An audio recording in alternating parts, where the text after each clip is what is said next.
بسم الله الرحمن الرحيم. ياسين والقرآن الحكيم إنك لمن المرسلين على صراط مستقيم تنزيل العزيز الرحيم لتنذر قوما ما أنذر آباؤهم فهم غافلون لقد حق القول على أكثرهم فهم لا يؤمنون إنا جعلنا في أعناقهم أغلالا فهي إلى الأذقان فهم مقمحون وجعلنا من بين أيديهم سدا ومن خلفهم سدا فأغشيناهم فهم لا يبصرون وسواء عليهم أأنذرتهم أم لم تنذرهم لا يؤمنون إنما تنذر من اتبع الذكر وخشي الرحمن بالغيب فبشره بمغفرة وأجر كريم إنا نحن نحيي الموتى ونكتب ما قدموا وآثارهم وكل شيء أحصيناه في إمام مبين واضرب لهم مثلا أصحاب القرية إذ جاءها المرسلون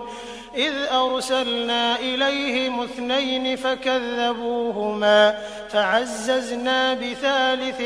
فقالوا إنا إليكم مرسلون قالوا ما أنتم إلا بشر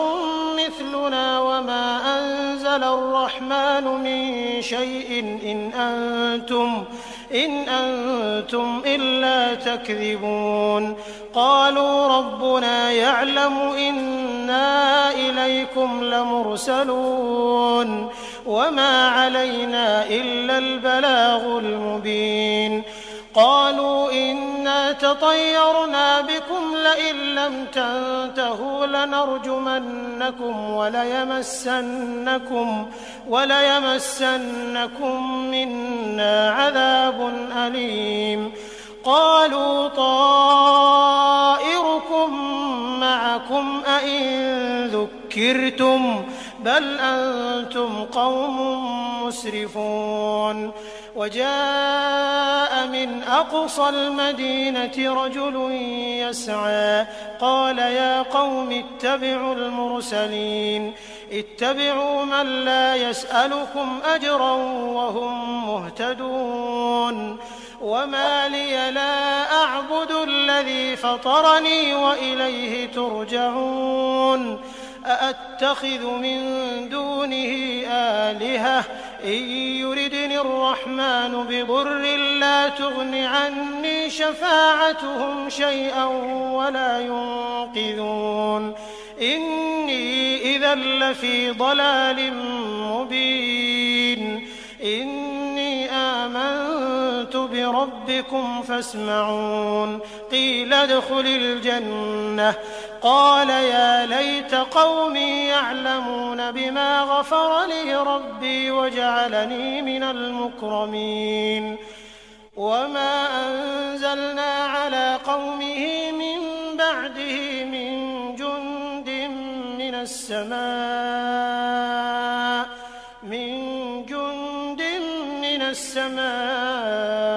وما كنا منزلين إن كانت إلا صيحة واحدة فإذا هم خامدون يا حسرة على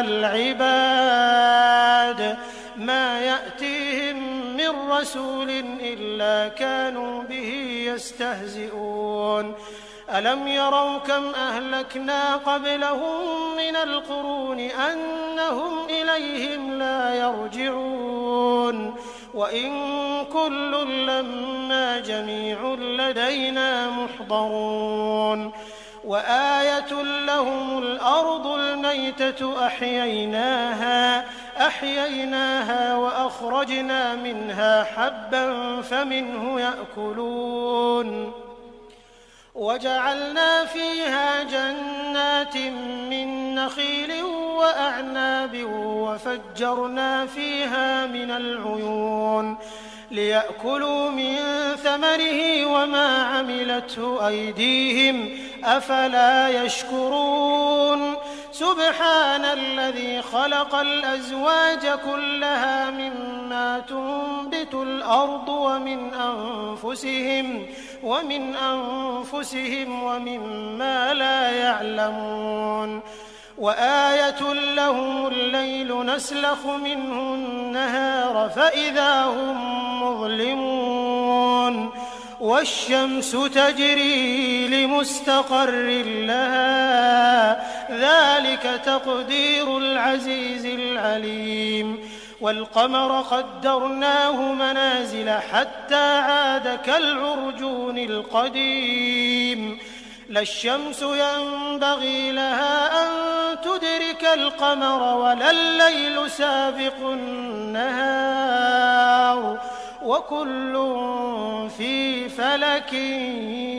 يسبحون وآية لهم أنا حملنا ذريتهم في الفلك المشحون وخلقنا لهم من مثله ما يركبون وإن نشأ نغرقهم فلا صريخ لهم ولا هم ينقذون إلا رحمة منا ومتاعا إلى حين وإذا قيل لهم اتقوا ما بين أيديكم وما خلفكم لعلكم ترحمون وما تأتيهم من آية من آيات ربهم إلا كانوا عنها معرضين وإذا قيل لهم أنفقوا مما رزقكم الله قال الذين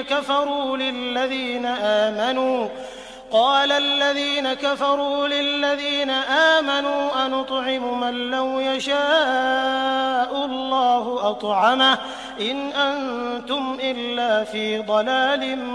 مبين ويقولون متى هذا الوعد إن كنتم صادقين ما ينظرون إلا صيحة واحدة تأخذهم وهم يخصمون فلا يستطيعون توصية ولا إلى أهلهم يرجعون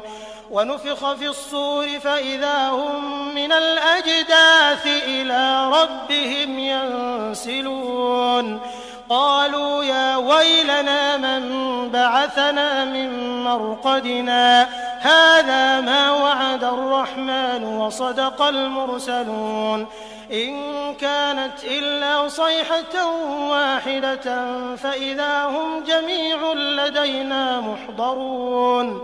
فاليوم لا تظلم نفس شيئا ولا تجزون إلا ما كنتم تعملون إن أصحاب الجنة اليوم في شغل فاكهون هم وأزواجهم في ظلال على الأرائك متكئون لهم فيها فاكهة ولهم ما يدعون سلام قولا من رب رحيم وامتازوا اليوم أيها المجرمون ألم أعهد إليكم يا بني آدم ألا تعبدوا الشيطان إنه لكم عدو مبين وأن اعبدوني هذا صراط مستقيم ولقد أضل منكم جبلا كثيرا أفلم تكونوا تعقلون هذه جهنم التي كنتم توعدون اصلوها اليوم بما كنتم تكفرون اليوم نختم على أفواههم وتكلمنا أيديهم وتشهد أرجلهم بما كانوا يكسبون ولو نشاء لطمسنا على أعينهم فاستبقوا الصراط فأنى يبصرون ولو نشاء لمسخناهم على مكانتهم فما استطاعوا مضيا ولا يرجعون ومن نعمره ننكسه في الخلق أفلا يعقلون وما علمناه الشعر وما ينبغي له إن هو إلا ذكر وقرآن مبين لينذر من كان حيا ويحق القول على الكافرين أولم يروا أنا خلقنا لهم مما عملت أيدينا أنعاما فهم لها مالكون وذللناها لهم فمنها ركوبهم ومنها يأكلون ولهم فيها منافع ومشارب أفلا يشكرون واتخذوا من دون الله آلهة لعلهم ينصرون لا يستطيعون نصرهم وهم لهم جند محضرون فلا يحزنك قولهم إنا نعلم ما يسرون وما يعلنون أولم ير الإنسان أنا خلقناه من نطفة فإذا هو خصيم مبين وضرب لنا مثلا ونسي خلقه قال من يحيي العظام وهي رميم قل يحييها الذي أنشأها أول مرة وهو بكل خلق عليم الذي جعل لكم من الشجر الأخضر نارا فإذا أنتم منه توقدون أوليس الذي خلق السماوات والأرض بقادر على أن يخلق مثلهم بلى وهو الخلاق العليم إنما أمره إذا أراد شيئا أن يقول له كن فيكون فسبحان الذي بيده ملكوت كل شيء وإليه ترجعون.